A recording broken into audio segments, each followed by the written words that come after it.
Po dlhšom čase sme pre vás pripravili akciu jedného sveta, volá sa Bicykle versus auta.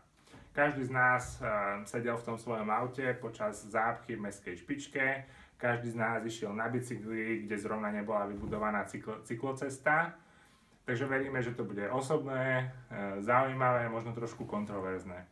V rámci programu máme pre vás pripravený rovnomenný film Bicykle versus auta, ktorý predstaví túto problematiku z rôznych miest sveta, od San Paula cez Los Angeles až po európske metropoly typu Berlín, Kodaň.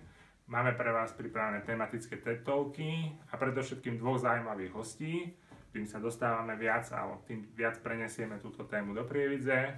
Naším hostom bude Mirety Dian zo známeho zeleného bicykla, ktorý bude rozprávať skôr o tých bicykloch. A druhým naším hostom bude pán Bartoš z technických služieb mesta Prievidza, s ktorým sa budeme baviť o téme parkovacej politiky v meste. Čiže skôr o tých autách.